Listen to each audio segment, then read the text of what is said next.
Hi guys, so in this video I was just going to be covering my top 20 favourite films from the year 2005. These are all in accordance with the release dates from IMDb, and again, no real right or wrong to this list. These are just my personal favourite 20 movies from 2005. So yeah, that being said, I've only got four honourable mentions for this year. It wasn't really an overwhelming year, in my opinion. Not one I'm going to go back to very often, but still some good quality in there. But yeah, got to get into the honourable mentions now. As I said, I've only got four. So kicking it off at the first one is Red Eye. Really underrated Wes Craven film. And just a little fantastic thriller, which I really, really enjoyed. Rachel McAdams, Cillian Murphy. Thought this was just a really, really enjoyable film. Next honorable mention, pretty similar type of movie set on a plane, and that is Flight Plan with Jodie Foster.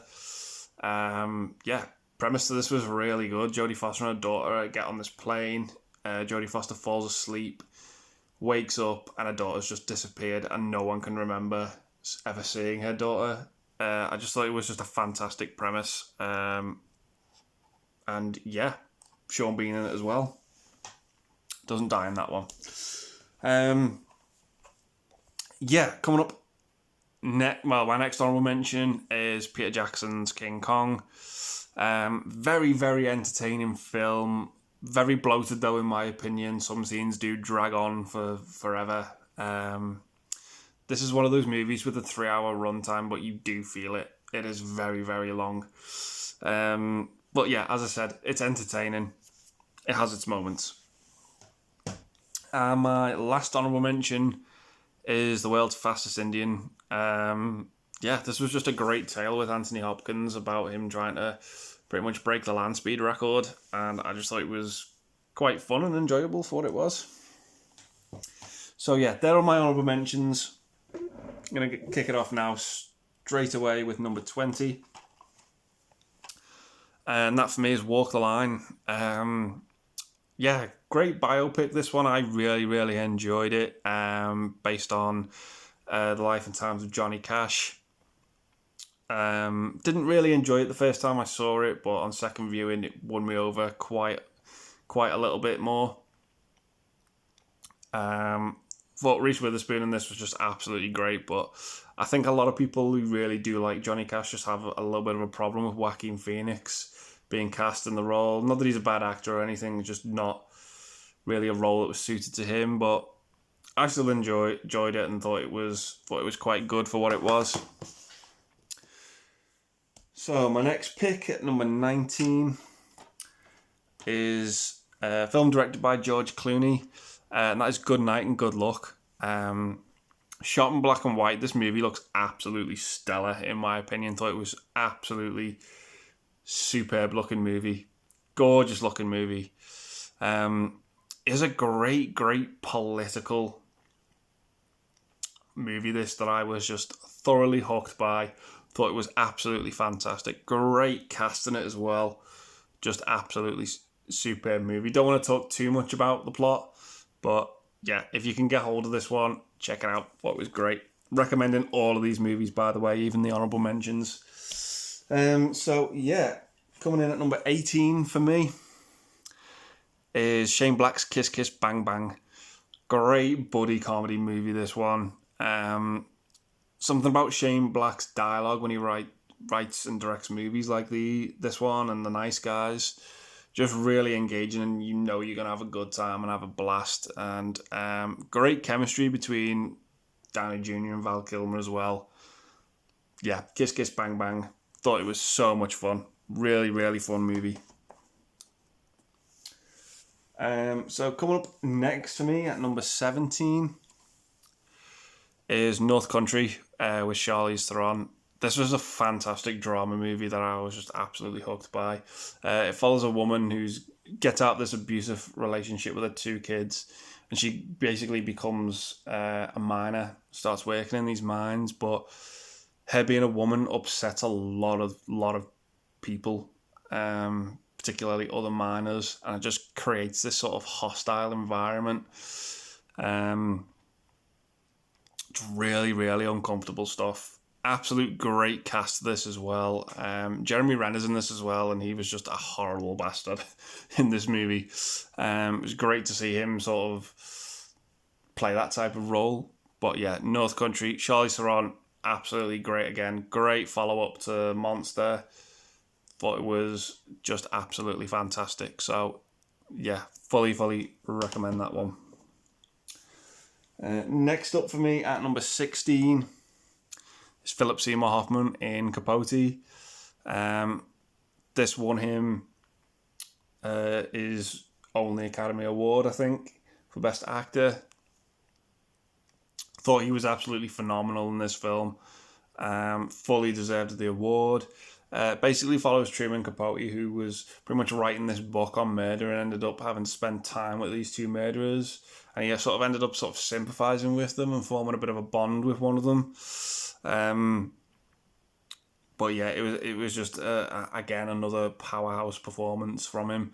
An actor gone too soon, obviously. Great talent, in my opinion. And that's one of his best films. So, coming up next for me at number 15 is Green Street. I think this has got a different title in the States. I think it's called Green Street Hooligans or something like that. Basically follows this gang of West Ham fans and basically all the shit that they get up to at these football matches. Absolutely enthralled by it. And we pretty much follow Elijah Wood's character, who's pretty much completely alien to the sport and alien to the culture of the fans. And we just basically follow it along with him. And it leads to some absolutely violent and gruesome scenes that I thought was just absolutely hooked by. Really made it uncomfortable.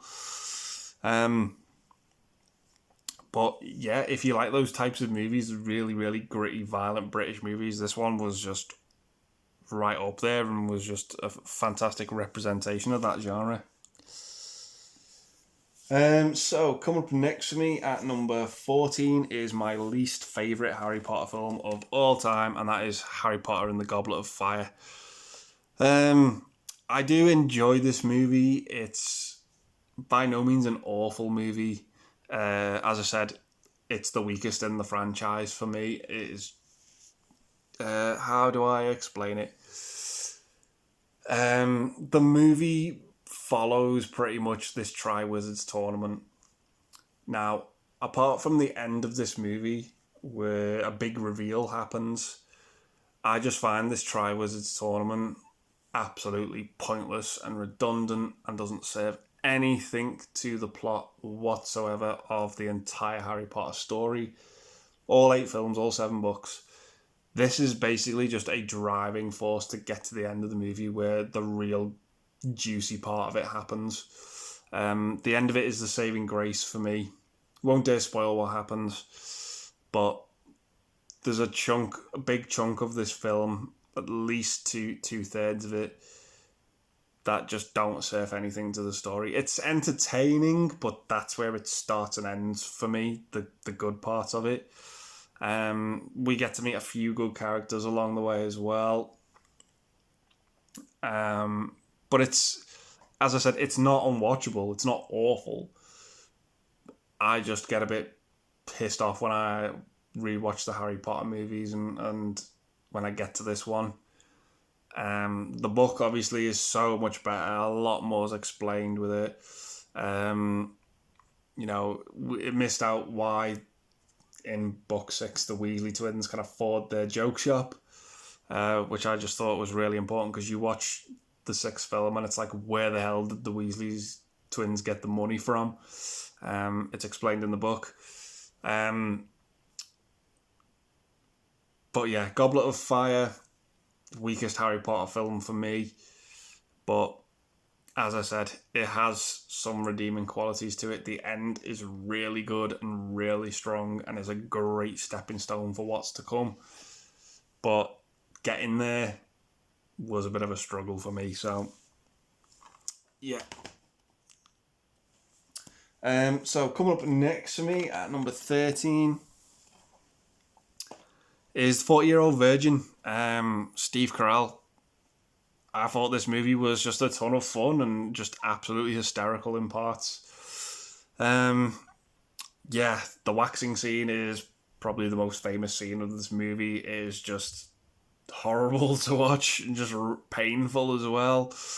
But yeah, I don't want to talk about this movie too much.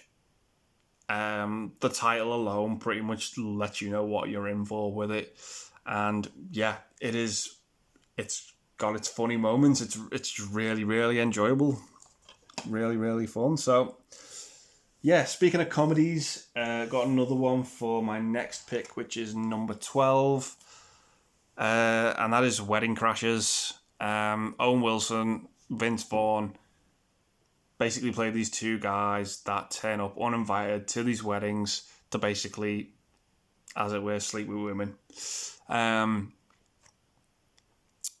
They obviously end up going to this wedding, and it's a bit different because Owen Wilson starts to fall for Rachel McAdams' character, and ends up sort of like getting to know her, ended up getting really close, ends up staying at her parents' house, played by Jane Seymour and Christopher Walken, who are superb in this.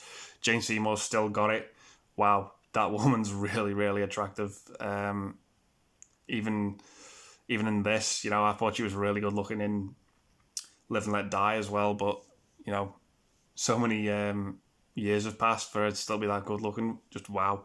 And Christopher Walken as well, hilarious in this film. There's a scene that I absolutely love, where Owen Wilson and Christopher Walken are watching the sun, and he says, he painted this really weird picture, and he says, well, some people think that's art, and he's like, it's crap. Just great reaction, just absolutely hysterical. But the chemistry between Owen Wilson and Vince Vaughn as well, just absolutely great. Sort of really grown on me, Vince Vaughn, he has, with some of the stuff he's done, like Hacksaw Ridge and Brawl in Cell Block 99. Just completely broke away and won me over. But yeah, talked about this enough. Wedding Crashers. If you like it, if you like those types of movies, that's one that's really going to be up there, and it does have some quality to it. Great little cameo from Will Ferrell at the end as well. So yeah, coming up at number 11 for me is probably the film that pissed people off the most because it didn't win Best Picture. That went to Crash, but Crash was a 2004 film. And that is Brokeback Mountain. Yeah, the movie, I remember this when this movie came out, it was just hailed as being, it's the gay cowboy movie, causing all that sort of stupid, childish laughter. But actually sitting down and watching this movie, I was kind of really, really impressed by it and thought it was just a really, really good romantic movie and really interesting characters and a story that needed to be told, really. It broke the mold. Not a lot of movies focus on gay people and gay relationships were being made at the time, really, and this was really, really the platform there for them to become sort of mainstream, which is a good thing. But yeah, I just thought this was a well-made, fantastic movie. Great cast in it as well. One of Ang Lee's best movies. I think his best looking movie is Life of Pi, but this is a great one from him, particularly after the fucking train wreck that was Hulk. But yeah, Brokeback Mountain, just a really, really good romantic movie that I just thought was really good. So yeah, coming up next for me at number 10 is Thank You for Smoking.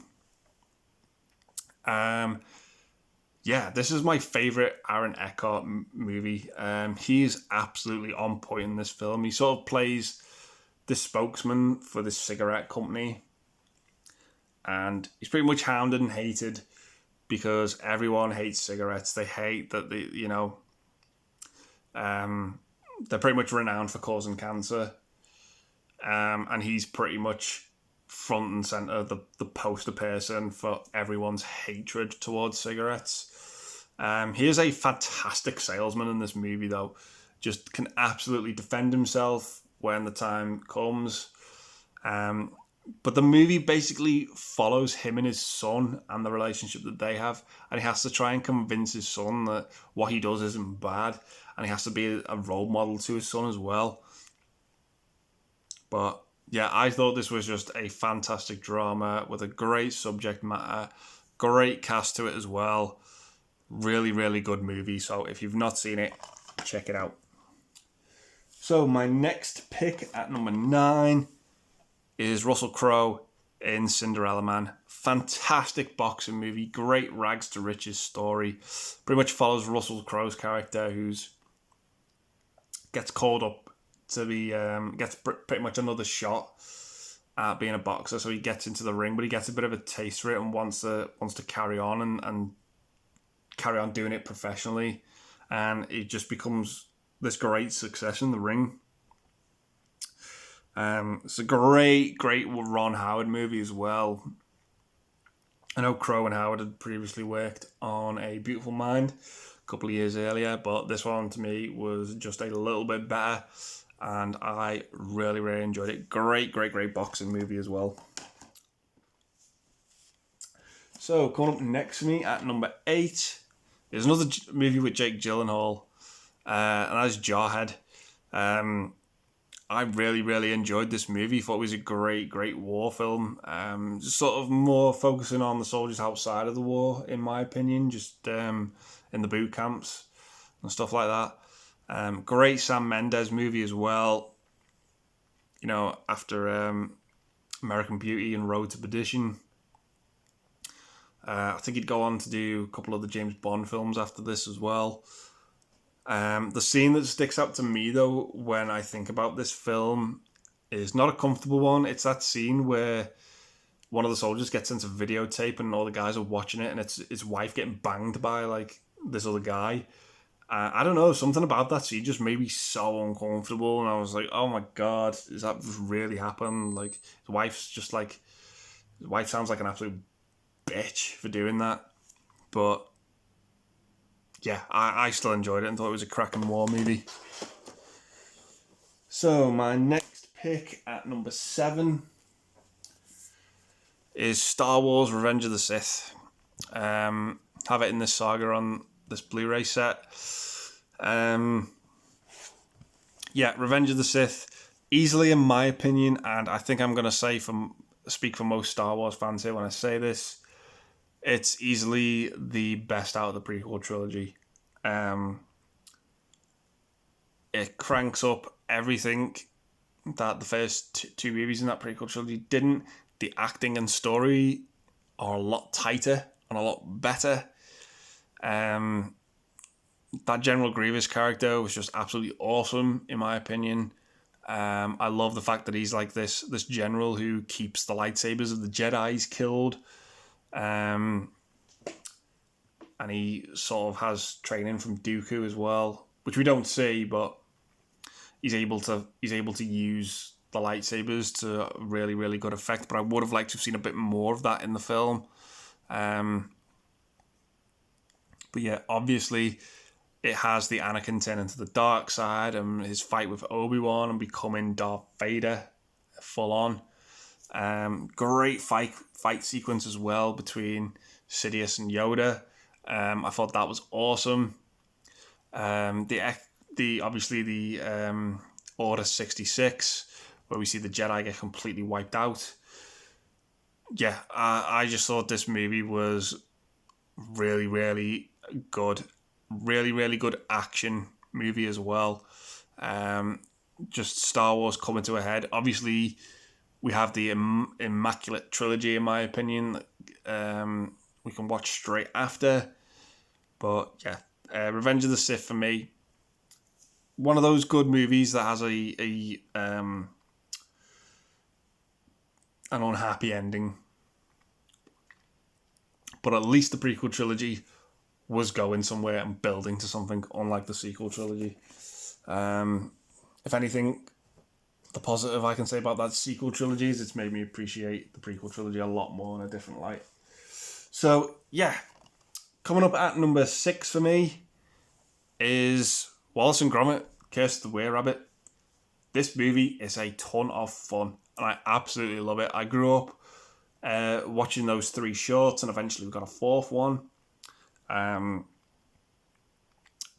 Just absolutely love Wallace and Gromit. Absolute staple of my childhood. And this movie was absolutely fantastic in my opinion. I absolutely loved every minute of it. Thought it was a blast. I won't go into the plot because I don't want to spoil anything, but I thought it was just absolutely so much fun. Yeah, great to see the characters of Wallace and Gromit come back and get the full length feature film treatment. It was long overdue in my opinion. So yeah, going up at number 5 for me is V for Vendetta. This is a great sort of futuristic movie meets Guy Fawkes. Yeah, pretty much follows Hugo Weaving, who plays his character V, who's like this sort of freedom fighter terrorist type thing. We've got Natalie Portman in there as well. It's a big cast. John Hurt as well, who's just... That guy's voice is just gold. Everything he does just absolutely superb. But yeah, I don't really have that much of a connection with this film, but on second viewing, it really won me over. I'd like to watch it a couple more times, really, but I just remember being really, really impressed with it second time round. Didn't really do much for me for the first time, but yeah, V for Vendetta, it won me over. I thought it was really, really good on that second viewing. So, my next pick at number 4 is Steven Spielberg's Munich. Yeah, this is one of his best movies in my opinion. I've only seen it the once. No, tell a lie. I've seen it twice. But I thought this movie was just a great, great story and a great premise for a movie. It basically follows these group of men who have been assigned with the task of finding and killing these terrorists that I believe set off a bomb at the 1972 German Munich Olympics. And it's basically the investigation and the build-up to them killing these terrorists. And I just thought this movie was just great. Eric Bana, Jeffrey Rush, fantastic cast, fantastic director with Spielberg. Yeah, it's a great, great looking movie as well with a fantastic story and fantastic cast. Absolutely love Munich. Thought it was just so good. So coming up at number 3 for me is David Cronenberg's History of Violence with Viggo Mortensen. I'll touch into the premise on this one really, really briefly. It basically follows Viggo Mortensen, who's pretty much working at this diner, where something bad happens, like a bust up happens and a mugging happens, and Viggo Mortensen basically is hailed as a hero for stopping it, for getting involved and bringing it to a close. And he gets a little bit of press for it, a little bit of praise, sort of like a minor celebrity in the local area, but then somebody recognises him and it unveils this secret past that he had. But I'll say no more to it than that. And it was just such an engaging film, a fantastic film with a fantastic cast. Ed Harris, as I said, Viggo Mortensen, William Hurt as well. Just absolutely phenomenal movie, and a subtle Cronenberg film as well, who's pretty much known for his body horror films like Videodrome and The Fly. But this was a bit more grounded and a bit more really enjoyable. Makes for a great double viewing with another movie he made with Viggo Mortensen as well, Eastern Promises. The two of those are just great sort of Cronenberg masterpieces in their own right, in my opinion. But yeah, A History of Violence, fully implore you to check that one out if you've not seen it. Absolutely great. Now, my number 2 pick This movie probably wouldn't make it onto a lot of people's lists. It's a Tim Burton movie. Don't worry, it's not Charlie and the Chocolate Factory. But yeah, I thoroughly enjoyed this movie, and I think it's one of Tim Burton's most underrated films, in my opinion. And that is The Corpse Bride. Or Corpse Bride, sorry. Yeah, I massively dug pretty much everything about this movie. I love the story, I love the look of it, I love the voice cast. Seeing Burton and Depp team up again. This movie was a home run for me, and I just absolutely enjoyed it. It pretty much follows this couple who are due to be married, and Johnny Depp's character basically puts the ring on the wrong. He's in the wrong place at the wrong time when he places this ring on this what he thinks is a branch. Turns out it's the corpse bride due to be, and then she's really wants to marry him.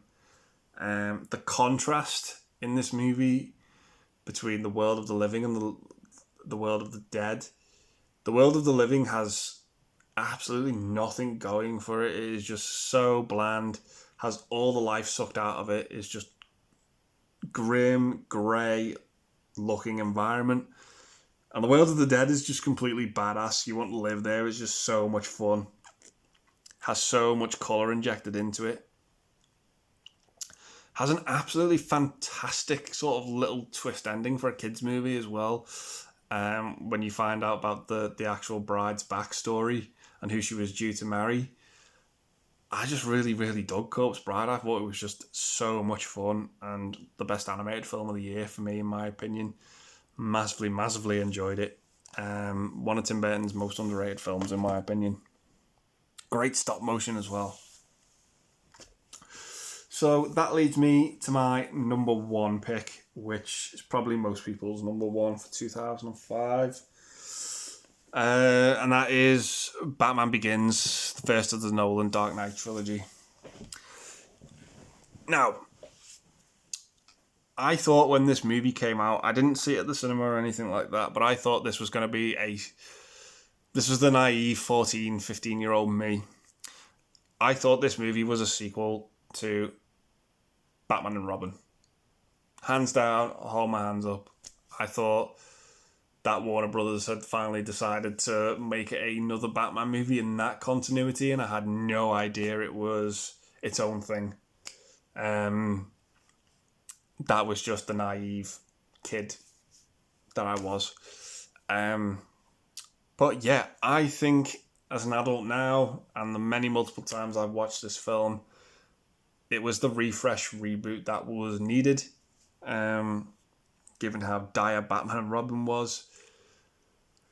It was just it was great to see someone's new and different take on the origins of Batman. With Christopher Nolan, I think I do think The Dark Knight, the second one, is his best film. Dark Knight Rises was one of the most disappointing experiences and disappointing films I've ever seen. That movie absolutely infuriated me. But yeah, getting back to Batman Begins, I thought this was a solid comic book Batman origin story, and yeah, I just thought it was absolutely great, perfectly cast, very good looking, well made film, great story, great characters. I know the movie sort of created this debate on the pronunciation of Ra's al Ghul's name. It's always going to be Ra's al Ghul to me. For me, the greatest on-screen medium of Batman is the animated series, and that's what he's called in that. That is what I will always call that character. I let it slip in this film, though. It doesn't bother me too much. I don't know what about anyone else, but let me know what you think. Is it Ra's? Is it Raz? just let me know which medium got it right in your opinion. But for me, it's Batman the Animated Series. Just want to touch as well on the box for this as well. What pisses me off about this is it's a good looking box, but my God, does it get fucking battered easily. You only have to touch it and it bruises like a fucking peach. But yeah, great booklet as well. I love the back of that with all the villains from each of the movies. But yeah, it's a great looking box. Great looking movies on Blu-ray as well. I'm not a fan of, well, I don't plan on ever getting 4K. I'm really, really happy with Blu-ray. I've never actually seen a 4K, but I don't really want to get into that realm because it would cost a fortune. I don't think I could ever get out of it. But yeah, Batman Begins has this really sort of weird orange colour palette to it as well, which I just thought was quite strange. But as I said, it's a solid film. It's very, very well made. Great cast, great story. Just going to repeat myself going on and on about how much I enjoyed it. Is a slow burn as well. Of it. It's not over the top with its action. But it was great to see a Batman movie focused more on Batman rather than the villain. I think they played it very, very sensibly in not having the Joker as the main villain in the first film. I don't really like it when Batman villains are sort of minor villains to other villains, as this movie did sort of with the Scarecrow and Ra's al Ghul. I prefer it to be their own sort of their own characters and their own villain is what I'm trying to say. But yeah, Batman Begins is it's one of the best comic book movies I think we've had. It's one of those movies as well, when I watch it, I forget how much I enjoy it. It's very much like Star Wars, the first Star Wars movie for me. I love the second one, just that bit more. But again, it's sort of just because I love the second one so much more, it takes away from my love of the first one. And I forget how much I love that first film. But yeah, it's massive. I'm waffling on here. I'm just more waffle than Captain Birdseye. But yeah, Dark Knight trilogy, Batman Begins, just absolutely superb, particularly those first two movies. But for me, Batman Begins was just a brilliant, brilliant starting point. So yeah, I'll leave it there and just say, I hope you've enjoyed it. You know, if you're new to the channel, please think about hitting the subscribe button. If you want to see more videos like this. I'm kind of wanting to wrap up my top movies by year and get into other things. So I'm trying to get these done as quickly as possible. Not that I want to rush them or anything like that. But yeah, I'll just say thanks very much for watching. I hope you've enjoyed it. Please think about hitting the subscribe button, liking and sharing and all that jazz. Really, really do appreciate it. It means a lot to me. And, you know, let me know what your favourite films of the year 05 were. These aren't all the films I saw. I did see some other films in this year as well, like